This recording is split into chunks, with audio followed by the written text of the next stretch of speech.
in the American Chemical Society journal called ACS Applied Nanomaterials.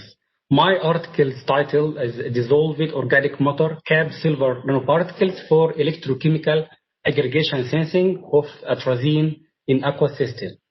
Excuse me, Mustafa. I need to announce an urgent announcement here. For the questions and answers, please write your question in the questions and answers section addressed to the host and all panelists. You have to choose the option either to address your question to the panelists, to the host, to one of the panelists by name. Please use the option host and panelist and write your question stating to whom you want to address your question. الأسئلة بعد إذنكم كل البارتيسيبنتس اللي سامعيننا دلوقتي من أول المحاضرة ما بدأت لما هتقدروا تكتبوا الأسئلة بتاعتكم في المحاضرة من ال questions and answers section اللي موجود عندنا على اليمين تحت. اختاروا الأوبشن بتاع address the question to host and panelist واكتب اسم البريزنتر اللي انت عايز تديله السؤال وعلشان البريزنتر يقدر يلاقي السؤال بتاعه ويجاوب عليه بعد ما نخلص إن شاء الله المحاضرة في الآخر.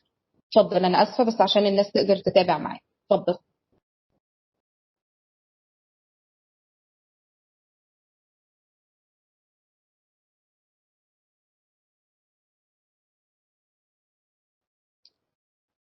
اتفضل مصطفى. Okay, you heard me? Yes, we can hear you. Thank you. A brief introduction about our article. Atrazine is a trizine herbicide that inhibits grass weeds growth. Atrazine is considered a toxic compound that affects human health negatively. The atrazine could be rich water, leading to contamination of water resources, especially surface water. So that atrazine was determined using some traditional analytical techniques such as GCMS, HPLC, and other many techniques. In my article, we used electrochemical technique, which is regarded as simple and sensitive technique for atrazine determination.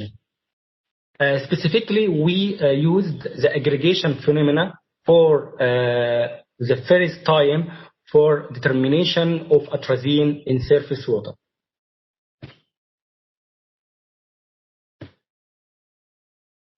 Simply before the construction of our sensor, we formed silver nanoparticles using the dissolved organic matter that is present in the surface water.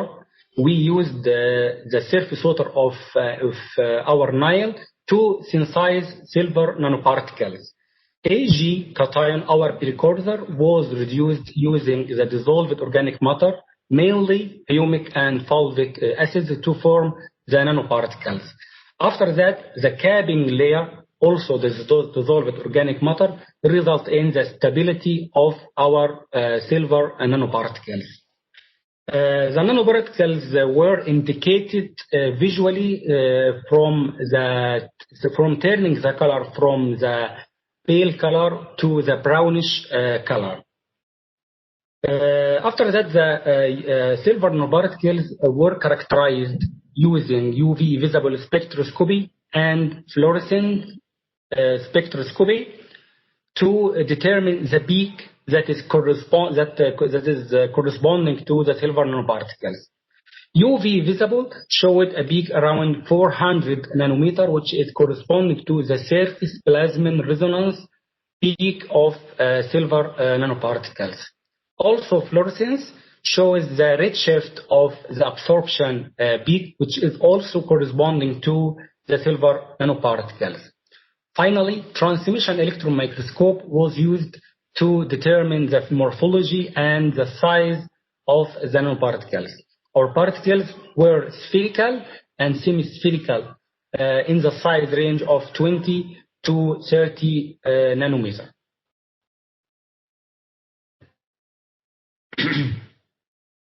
After the formation of silver nanoparticles, the nanoparticles were adsorbed on the glassy carbon electrode to form our sensor.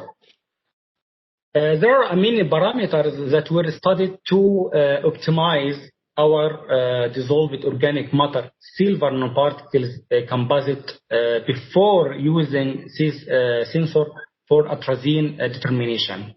For example, sticking technique, we examine the drop casting, sticking, and transfer sticking techniques for studying the stability of the nanoparticles at the glassy carbon electrode surface. From this figure, there is an aggregation. There is aggregation of the nanoparticles when using the drop casting technique, while sticking and transfer sticking showing a single peak that ensures the stability of the nanoparticles. However, transfer sticking showed a narrower band or a narrower peak that is means that the nanoparticles have the greatest stability. Also, the electrode type was studied. We examined the glass carbon electrode, gold electrode, and the platinum electrode. Glass carbon electrode showed a high current response compared to gold and platinum electrode. Also, the sticking time was studied and we found that 30 minutes was enough for complete covering of our electrode material or glass carbon electrode. Scan rate effect also was studied. 100 millivolt per second is optimum scan rate for silver nanoparticles oxidation at glass carbon electrode. The electrolyte effect and the pH effect are regarded the most important parameter that should be studied when constructing sensors such as our sensor. We found that phosphate buffer solution or our phosphate buffer as an electrolyte showed the highest stability of the nanoparticles compared to the Paton-Robinson buffer and the acetate buffer. Also, pH 7.8 is showed the high stability compared to other pH. After optimization, here we simplified the mechanism of our sensor. After sticking of the nanoparticles as the glass carbon electrode, before atrazine addition, our analyte, before atrazine addition, there is only a single peak using square wave or anodic stripping. After atrazine addition, there is a second peak that is corresponding to the aggregation of silver nanoparticle. So that atrazine triggers the aggregation of the nanoparticles through hydrogen bond interaction with the dissolved organic matter as a capping layer. Also, we use the traditional electrochemical technique through using silver nanoparticles as a catalytic layer for atrazine oxidation. Our sensor, the aggregation sensor, we notice that when we increase the concentration of atrazine, there is a reduction in the peak or in the main peak of silver nanoparticles with increasing concentration of atrazine. At the same time, the aggregated peak increase with increasing the concentration of atrazine, so that we introduce a dual sensor for atrazine determination, and this is the first time to study the aggregation in this insight or in this behavior. On the other hand, the atrazine was oxidized at our modified electrode. With increasing the concentration, we notice that an increasement on the oxidation. It means that more atrazine was oxidized at the modified electrode. Finally, we studied the atrazine determination in the river water, and we compared our results with the GCMS results. All the three sensors showed an acceptable recovery values. The aggregation-based sensor showed 104, a non-aggregation-based sensor showed 109, and the electrochemical oxidation sensor showed 96. These all values are accepted for atrazine determination. Thank you.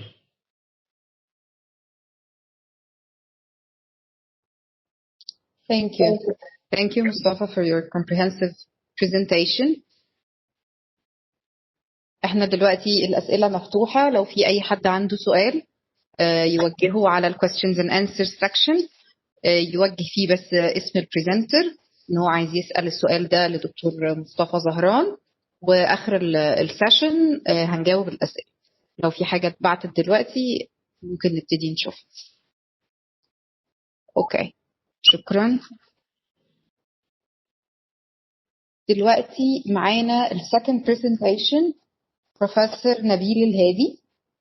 بروفيسور نبيل هو بروفيسور in architecture in Cairo University، والنهارده هيعرض لنا presentation entitled Water Sensitivity Urbanization, a case study of tourism in Qusayr. Please welcome with me Professor نبيل. دكتور نبيل، حضرتك لو تقدر افتح المايك وافتح الكاميرا وانت بتعرض علشان الناس تبقى معاك، وشير your presentation. اتفضل.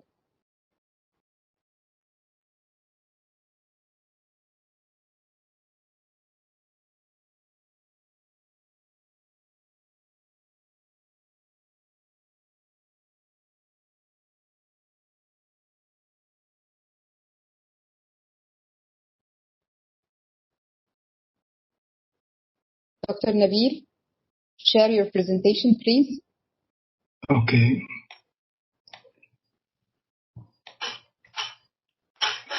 Okay. حاضر. حالا. سوري متأسف بس. لا احنا معاه. فين هي واحد؟ اوكي.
اوكي.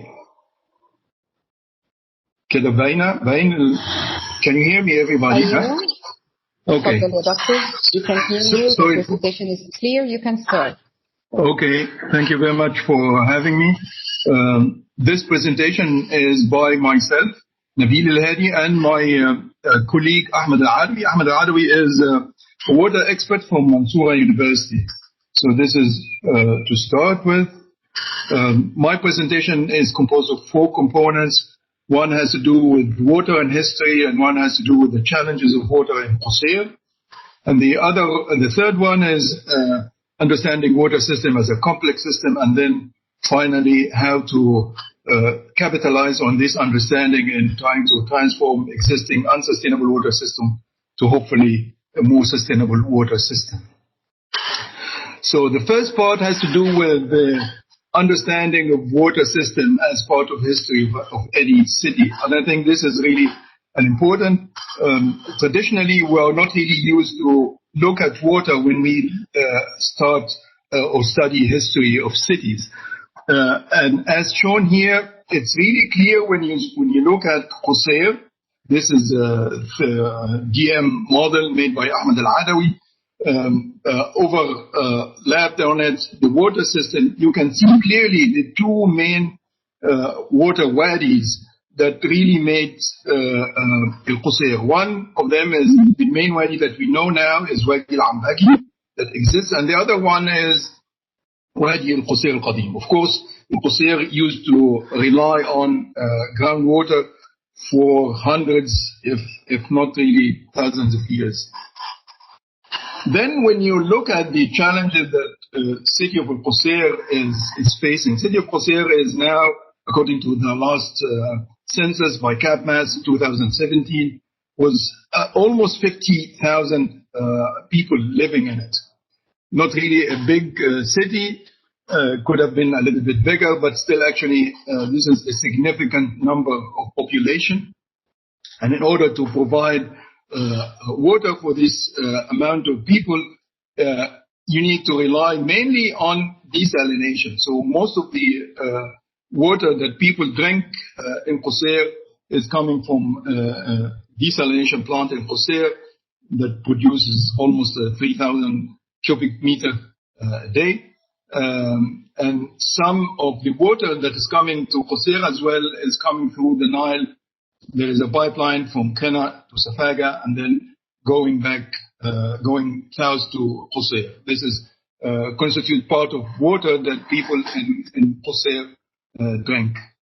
People in Qusayr do have real problem with the quality and quantity of water. Some of my master students estimated that each of the inhabitants would have almost 160 liters per day, which is not really enough or comparable to other people in Egypt. Adding to that, Qusayr is overlooking the Red Sea, and the coral reefs that constitutes the main ecology in the Red Sea are really very sensitive and very precious ecology, natural ecology. So this is the situation in Qusayr.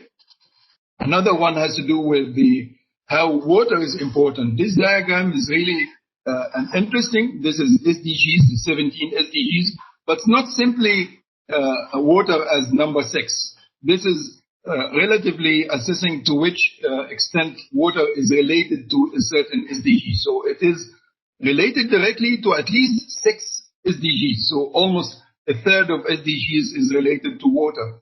And most of the others are related indirectly. So water really here is seen as essential to sustainable development.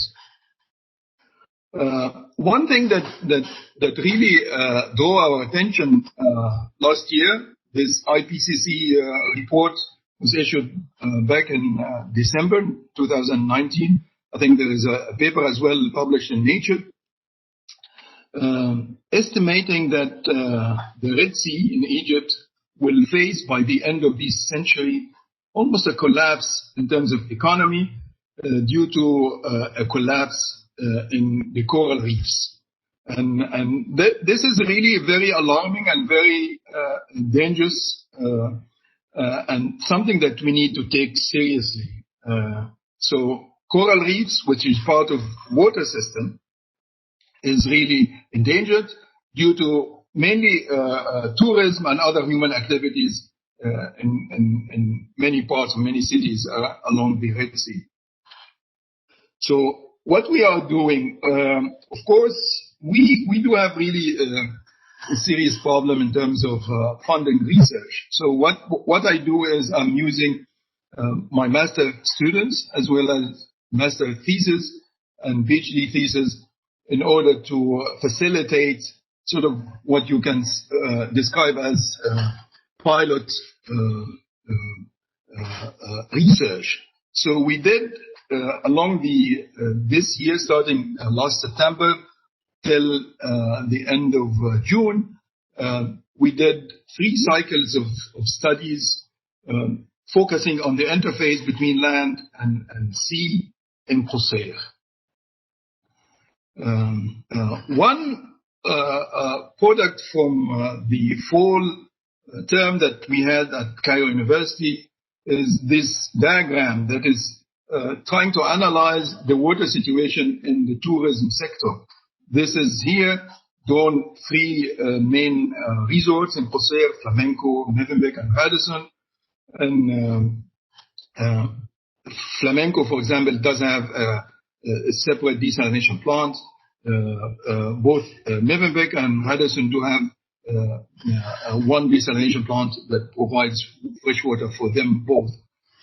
So the thing here is, by analyzing, for example, we have the situation, we were able to underestimate, quantify a little bit, for example, the amount of water used consumed daily by a tourist, which is, we estimated around 500 to 700 liters per day, which is at least 3 times the amount of water that each citizen in Qusair is really having a day.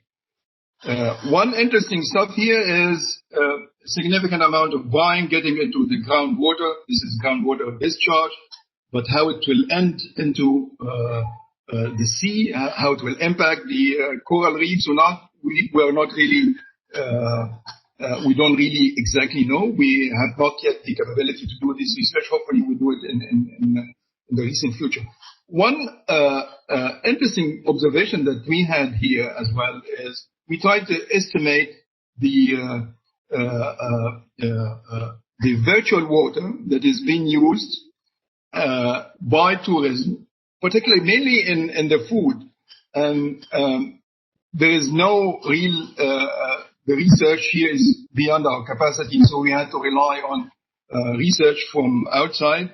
And the estimate was 3,000 to 6,000 liters per day. So if you are studying water here, virtual water that comes mainly into food, is really a major part that you need to look at. This is very, very important. In addition, there is a small amount of water consumed by tourism through bottled water, which is, even if it is really a small amount, yet really the plastics and bottles are really problematic, of course, for the marine life and for waste. Irrigation water that is mainly using mechanically treated domestic water in this area is as well another challenge. So we were able to map a little bit through this diagram some initial understanding of what is really happening here. But if you really would put this within the larger scale, larger context, where actually you have the whole Wadi system coming into it. So recently the government is built already 2 dams in Wadi Ambagi to store some water. I'm not sure if they already worked or not, the stored water or not. I believe not yet. I haven't seen. I've been there very recently. I haven't seen them storing water. So in some sense, when you put this human intervention and water consumption within this tourism or housing sector or whatever human activities within the larger natural cycle, you start to realize or estimate a little bit the impact that human activities are making on the natural water system, which is, I believe, needs to be much better understood and hopefully minimize as well the negative impact. So the complexity that we observed led us a little bit to try to understand the existing situation from another point of view. And this point of view is system approach, or what they call it, the complex system, which is the system approach is more long-term, which is again related to sustainability, more fundamental, has to do with causes, needs to treat the content and as well as the context. And interesting parts of understanding the complex system is what they call it, these leverage points. So you need to identify leverage points.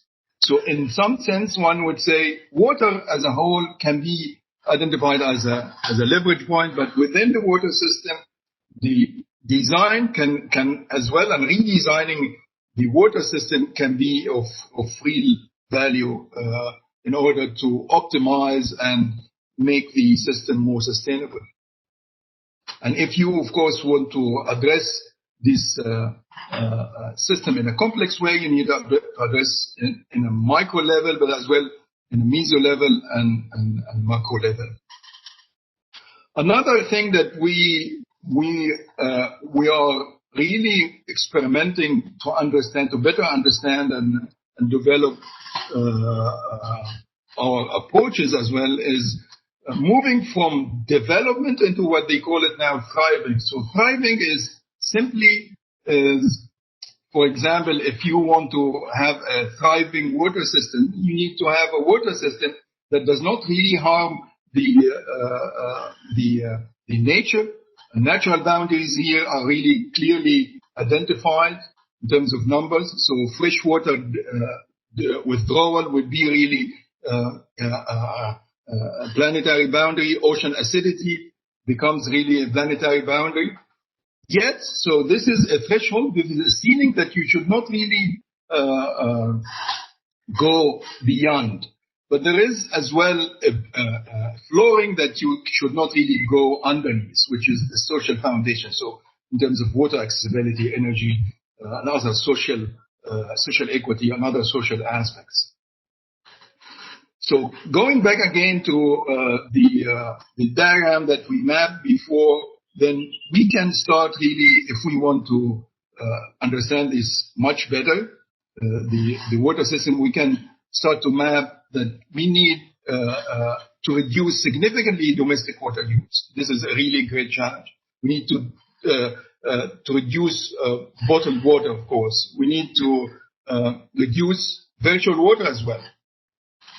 But we need as well to study and understand to which extent the brine would really impact the underground water system and as well as the nearby coral reefs. And we need to understand a little bit more how treating water, changing the treating water system, mechanical water system is working or not, and the types of plantations. So the consumption of water by the landscape becomes really an important. The idea here is you need to reduce significantly the freshwater use, and you need to minimize almost to zero the negative impact on the natural system if you want to transform this water system into a sustainable water system. Ahmed Al-Adawi is helping us for some years now by downscaling, for example, these climate change scenarios relating to temperature and Qusayr. The downscale, the scenarios relating to sea level rise are not really significant, but the temperature are significant. And the other stuff is, which is becoming to be really relevant to us, understanding and downscaling these donuts, what they call these donut, the biosphere, the ceiling, the natural ceiling, and the social foundation, downscale it to a national level. This is done by the Leeds University. This is, I believe, a couple of months ago. And of course, you can see here that freshwater withdrawal, we do have a significant problem, as well, of course, as the energy problem that relates to CO2. So downscaling, we need to downscale these planetary boundaries and the scenarios of climate change into the city scale. And doing that is really a lot of work. And the question for us is, should we really wait for a couple of years of work, of research, of data, of localizing data, or already we got some hints that we can intervene. We can start intervene, experiment with some pilot projects while we accumulate and continue doing research and studies. And I believe that system approach would allow us to do that. Would allow us, because actually it focuses on a small scale, decentralized interventions. Of course, it emphasizes connections, but still, again, these ideas of small-scale interventions are really critical. And small-scale interventions here need to be research-based because actually you need a lot of data, localized data. So hopefully we can collaborate. We are working on that now, collaborating with the Ocean Institute in Hurghada to localize data regarding ocean acidity and impact on the coral reefs, as well as quality of water. We are hopefully reaching out as well to other Red Sea universities to help us with the study of impact of brine on the groundwater system and other natural water system as well. So we need research in order to inform and better plan and design other potential ideas. But we need research as well as part of to support design, because actually what we are realizing is the gap between the existing situation, which is really dire, really in a problematic and very challenging, and what we need to move to is really a big gap. And in order to bridge this gap, we need innovations. And I think research here are really key. And research here is multidisciplinary research. So for example, I collaborated with Ahmed Al-Adawi in order to come up with localized version of ecologically black water treatment decent system, which is small scale, low cost and whatever. But I think this is, again, a research base is really important. It needs to be nature-based, because actually you need to minimize impact on nature. And the better way to do that is to engage with nature. And this would make it less costly, more locally. In terms of maintenance, it would be really more affordable, more possible. And as well as it provides additional benefits. So while, for example, you can bring in landscape that relates to indigenous location, you can, in the same time, reduce the amount of water consumed, but as well, you can help combat the loss of biodiversity degradation that is happening already in part of the South Red Sea region.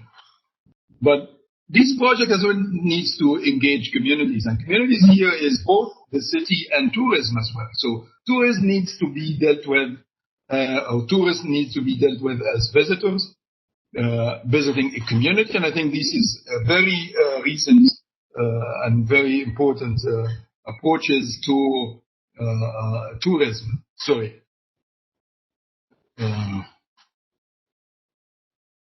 I'm trying to...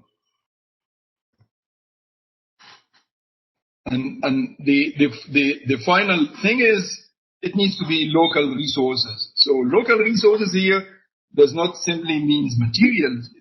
Of course, materials, but local resources are people as well. But local resources means as well money. So you need type of finances that would be mostly local. And that would be really small finances, small, because we don't have really a lot of money. So if the project really would wait to be financed by whatever international body, multi-millions of dollars, I think that would have a little chances to be sustainable. So this is really important. But the other key thing here is, even those innovation that is badly needed, and there's many innovations that is really badly needed in terms of treating water, in terms of using, for example, greenhouse desalination that produces food, which is really with zero brine discharge. This is really an innovation that needs to be localized as well. So what we are trying to do, we already started roughly, we did one now, we did a design for one now, but we're still working on other 4 at least innovations that in the process of design. I think this is, and we need to collaborate with mechanical engineers sometimes, and with botanists, ecologists as well. So innovations are really a key. in this part, and needs to be local innovations. Of course, you can have you can deal with or you can benefit from networking with other universities, but still, at the end, it needs to be a local thing. Hello? Hello? Yes, we can hear you. Yeah, I'm not sure why I'm not able to... We can see your screen and we can hear you. I'm trying to get the final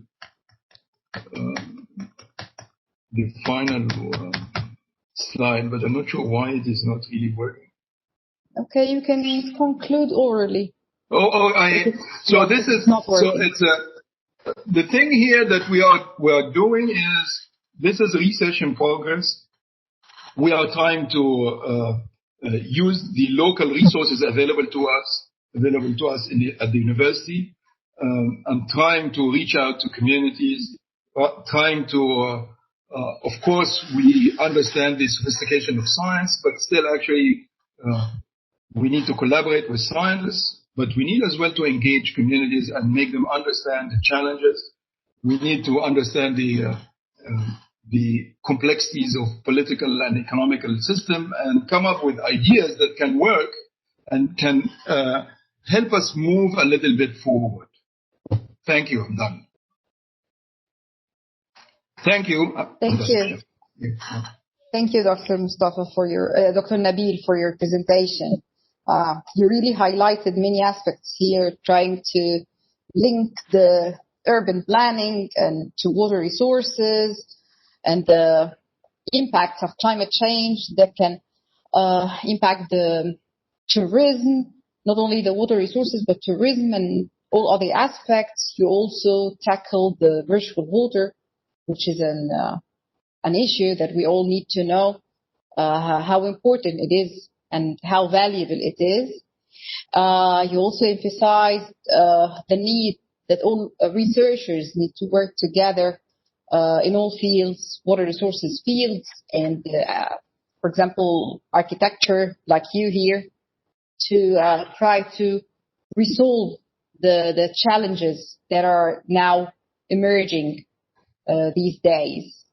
And also you highlighted how important it is to engage the community, local community, and this is the key to ensure sustainable solutions and sustainable development for the area. Thank you. Thank you, Professor, for your presentation. We welcome all the questions. We can hand it over at the end of the presentation. And now we will move to our presentation. Our next presenter is Professor Ayman Al-Gamal. He is a professor of marine geology. He is a professor of coastal research at the Coastal Research Institute at the National Water Research Center. Welcome, Dr. Ayman. The floor is yours. Please present your presentation, and we're here with you. Okay, thank you very much.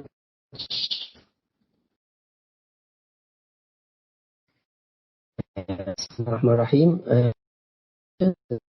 My presentation is a new technique to maintain 3 different types of water for fish farming using desalination method. This presentation will be done by me and my colleague, Dr. Hatem Hanafi. The problem of the desalination process involves 3 liquid streams. Any desalination. It produces saline water, which have a name as seawater. It's original water, and produce fresh water, and produce also a very saline or highly saline concentration, which have a name of brine or reject water. The product water of the desalination process is generally fresh, with less than 500 milligram per liter. But brines is generally defined as the water with the salt concentration higher than 50 ppt or 50,000, approximately 1.5 or 2 times higher than that of the source seawater. most of coastal desalination facilities discharge their brines back into the sea. The brines would potentially bring negative impact to the marine environment.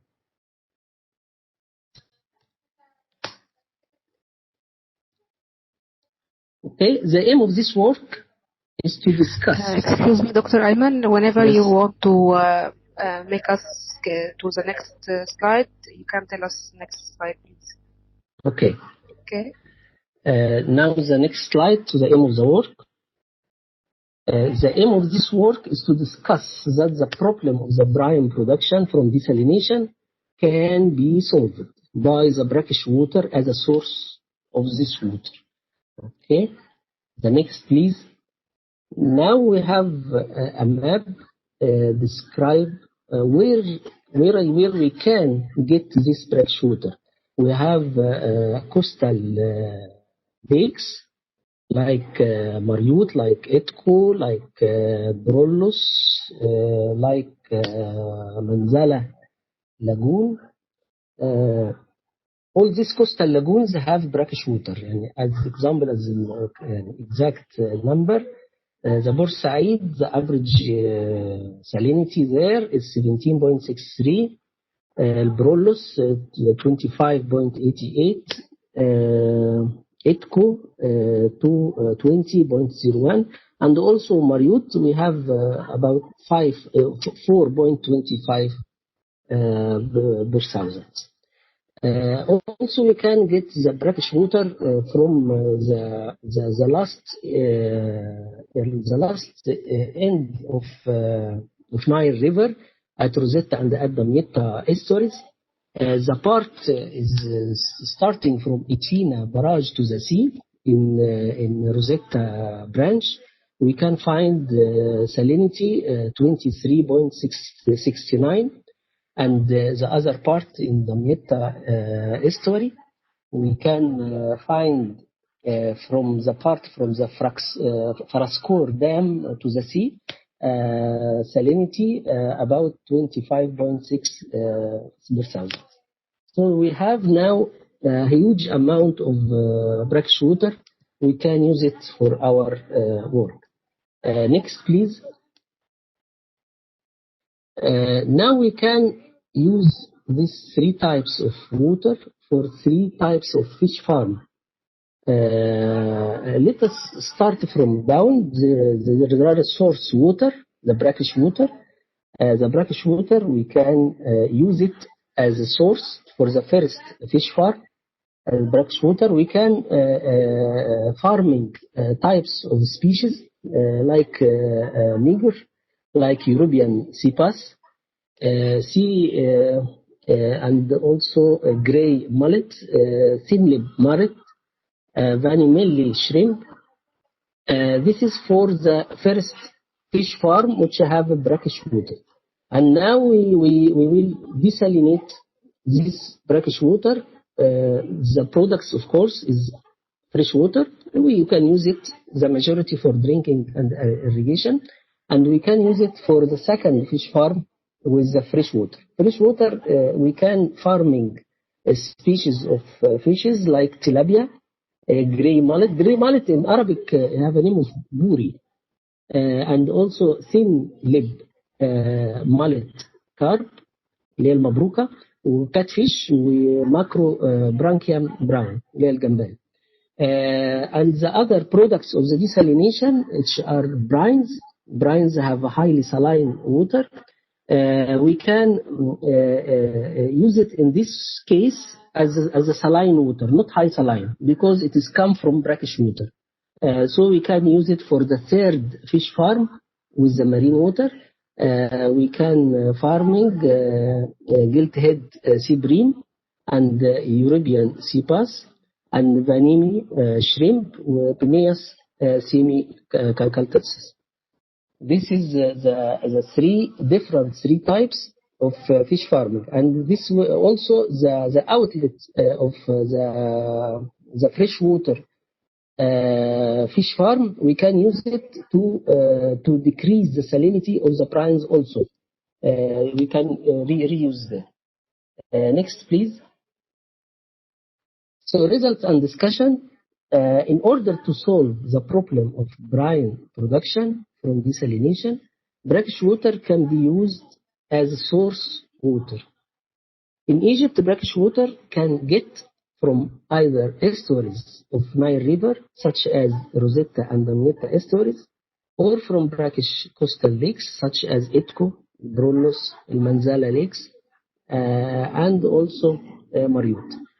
The average salinity of Rosetta estuary, Damietta estuary, Itko Lake, Brolos Lake, El Manzala Lake, and Mariut Lake are 23.69, 25.6, 20.01, 25.88, 17.63, and 4.25 respectively. The brine water produced from desalination from this brackish water is adequate to discharge direct to the sea. Okay, next please. In this work, we suggest to feed fish farms or ponds with this produced brines for mariculture, and finally discharge to the sea. And by this way, we can remove the environmental problem. So this brines, actually brines is considered as environmental problem. So by this way, we can neglect this problem. We can solve this environmental problem. By this way, we can adjust different types of fish farms, fresh, brackish, and marine water farming at the same area with different ponds and produce wide variety of species. Thank you very much. Thank you, Professor Ayman, for your presentation. You tackled an important topic of desalination and how to get rid of the brine water, either to inject it to unused groundwater formation or into the sea, which is of course not suitable environmentally. So you suggested to use the brackish water instead. Yes. So the effluent discharge can be used to fish farming, Yes. certain species. Yes. And now we can even enhance the fish farming development, increase economy from this aspect, and also the discharge of desalination would be suitable to be discharged directly to the sea, right? Yeah, right. Yep. Okay. Yes. Thank you. Thank you for your presentation. You're welcome. Thank you. Any questions? Okay. Well, I'd like to apologize. We have two speakers that are absent today due to technical problems. Dr. Muhammad Azzam and Dr. Wasim El-Tamimi. They were supposed to present their presentations today, but I guess due to technical problems and internet connection, they were not able to attend and join us. So by this, I would like to conclude this session. It was very clear and comprehensive. We tackled different aspects of water and how to preserve it, either quality or quantity, in order to face the water security and water challenges. Thank you all. We would like to enjoy the rest of the events of Cairo Water Week. And for this session, we will be wrapping and closing. Thank you for your attendance. And for any questions, you can send it later to the Cairo Water Week email. Thank you.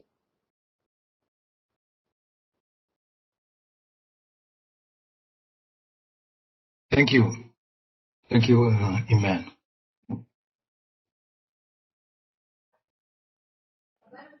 Thank you very much. Bye-bye.